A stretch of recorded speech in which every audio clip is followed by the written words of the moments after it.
Donald Trump നടത്തിയ പ്രസംഗം, അഭിസംബോധന ലോകം മുഴുവൻ ശ്രദ്ധിച്ചിരിക്കുകയാണ്. ചൈന, മെക്സിക്കോ തുടങ്ങിയ രാജ്യങ്ങൾക്കെല്ലാം, കാനഡ, ഇവർക്കെല്ലാം പണി കിട്ടിക്കഴിഞ്ഞു. ഇന്ത്യക്ക് പണി കിട്ടാൻ സാധ്യതയുണ്ട് എന്ന രീതിയിലുള്ള ചില സൂചനകളും ഇദ്ദേഹം പറഞ്ഞിരിക്കുന്നു. അപ്പോൾ എന്തായാലും ഈ സൗഹൃദമൊന്നും പ്രശ്നമല്ല, പക്ക കച്ചവടവും വാണിജ്യവുമാണ് എനിക്ക് താല്പര്യമെന്ന് വ്യവസായിയായി കൂടിയായ അദ്ദേഹം പറയുന്നു. SKN, ഇന്ത്യക്ക് സൂചനയല്ല ഇപ്പോൾ ഏറ്റവും ലേറ്റസ്റ്റ് ആയിട്ട് വരുന്നത്. ഇന്ത്യക്ക് കൃത്യം പണി കിട്ടുന്ന രീതിയിലാണ് പ്രസംഗിച്ചിരിക്കുന്നത്. കാര്യം ഇന്ത്യൻ പ്രധാനമന്ത്രി നരേന്ദ്രമോദി തൻ്റെ പ്രിയ സുഹൃത്താണെന്ന് പറയുമ്പോൾ തന്നെ ഇന്ത്യ 100% നികുതിയാണ് അമേരിക്കൻ ഇതിന് ചുമത്തുന്നത്. അതുകൊണ്ട് ഏപ്രിൽ 2-ാം തീയതി മുതൽ ഇന്ത്യക്ക് നികുതി, വലിയ രീതിയിൽ നികുതി ചുമത്താൻ പോകുന്നു എന്നുള്ളത് എടുത്തു പറഞ്ഞിരിക്കുന്നു ഡൊണാൾഡ് ട്രംപ്. അത് വലിയൊരു പുതിയ ഒരു ഡെവലപ്മെൻ്റാണ്. ഇന്ത്യ പ്രധാനമന്ത്രി നരേന്ദ്രമോദി പോയി സംസാരിച്ച് ഒരുവിധം ഒതുക്കി വന്നതാണ്. പക്ഷേ സംയുക്ത US കോൺഗ്രസിനെ അഭിസംബോധന ചെയ്തുകൊണ്ട് ഏതാണ്ട് മണിക്കൂറുകളായിട്ട് സംസാരിച്ചുകൊണ്ടിരിക്കുകയാണ് ട്രംപ്.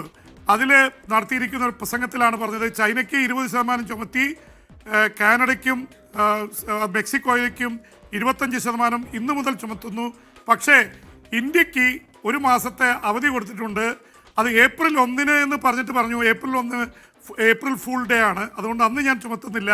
അതിലൊക്കെ അത്യാവശ്യം വിശ്വാസമുള്ള ഒരാളാണ്. അതുകൊണ്ട് ഏപ്രിൽ 2 മുതൽ ഇന്ത്യക്കും നികുതി ചുമത്തുന്നു എന്നുള്ള മുന്നറിയിപ്പ് മാത്രമല്ല, പ്രഖ്യാപനം കൂടി ഇതിനോടുകൂടി വന്നിരിക്കുന്നു. എന്തായാലും ഇന്ത്യയുടെ പ്രതികരണം ഇതോടൊപ്പം ഉണ്ടാവും. എന്തായാലും SKN വലിയ രീതിയിൽ അമേരിക്കയെ താൻ തിരിച്ചു കൊണ്ടുവരികയാണ്. 43 ദിവസം കൊണ്ട് ലോകക്രമത്തെയും അതുപോലെ അമേരിക്കയുടെ സിസ്റ്റത്തെയൊക്കെ താൻ മാറ്റിമറിക്കുകയാണ്. എന്ന് മാത്രമല്ല, തൻ്റെ കൂടെ നിൽക്കുന്നവരെ മുഴുവൻ പുകഴ്ത്തിക്കൊണ്ട് ഓരോരുത്തരുടെയും പേരെടുത്ത് പറഞ്ഞ് തൻ്റെ ഭാര്യ മെലാനിയ ട്രംപിനെയും കൂടെ വന്ന മക്കളെയൊക്കെ എഴുന്നേൽപ്പിച്ച് നിർത്തി അവരെ അഭിനന്ദിച്ചുകൊണ്ട് വളരെ കുടുംബത്തെയൊക്കെ ഉയർത്തുന്ന രീതിയിലുള്ളൊരു പ്രസംഗമാണ് നടത്തിക്കൊണ്ടിരിക്കുന്നത്. എലോൺ മസ്കിനെ പുകഴ്ത്തുന്നു, തൻ്റെ കൂടെ നിൽക്കുന്ന മറ്റ് പലരെയും പുകഴ്ത്തുന്നു, റിപ്പബ്ലിക്കൻ പാർട്ടിയുടെ തലപ്പത്തുള്ളവരെ പുകഴ്ത്തുന്നു.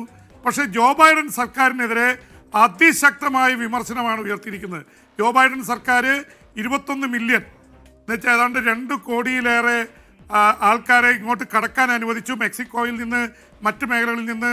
അപ്പോൾ ജോ ബൈഡൻ അതുപോലെ തന്നെ പണപ്പെരുപ്പത്തിന് കാരണമായി ജോ ബൈഡൻ സർക്കാരിനെതിരെ വലിയ അറ്റാക്ക് നടത്തിയിരിക്കുന്നു.